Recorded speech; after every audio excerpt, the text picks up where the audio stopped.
A lot of people ask, what is IBC?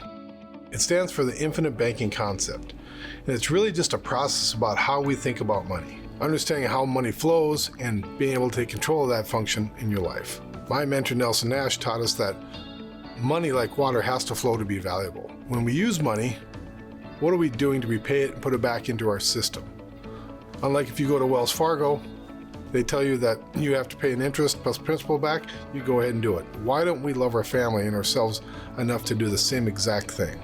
Like any good carpenter, it's not the tool that we use, it's the knowledge and mastery of that tool that is the most valuable thing that we have. So what tool are we using to make IBC work? Well, we are using properly structured dividend-paying whole life insurance. Now, most people are going to say, oh, it's just whole life. That's a terrible place to put money. And I would come back and say, well, if it's so terrible, why does Wells Fargo put $20 billion in properly structured life insurance? Why does Bank of America put $24 billion in properly structured life insurance? They want you to believe it's a good idea. That's the conditioned thinking. They want you to believe it's a bad idea.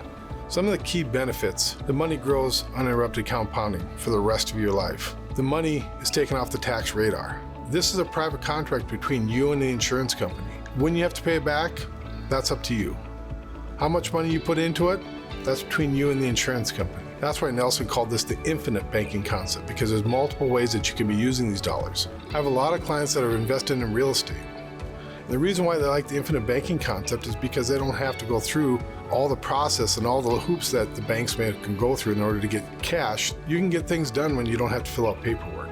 They're closing deals in a week where the bank would take them 3, 4, 5 months. Well, the biggest benefit is it puts you in control. Now, with that control comes some responsibility, and that responsibility is no more responsibility than you would have if you took a loan from a traditional banking institution.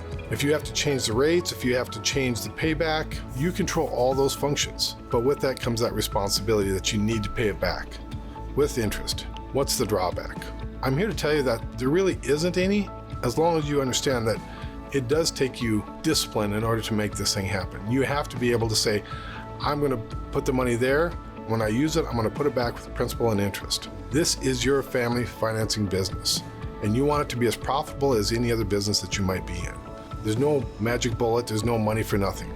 Pennies in equals pennies out. Dollars in gets you dollars out. First thing I would do is I would encourage you to read Nelson Nash's book, Becoming Your Own Banker. Give us a call. We'd love to take you through that process, help you understand. Our job is to empower you, not to become your banker. And once we empower you to take control of that banking function, then we're working side by side as partners in this process, not as a gatekeeper.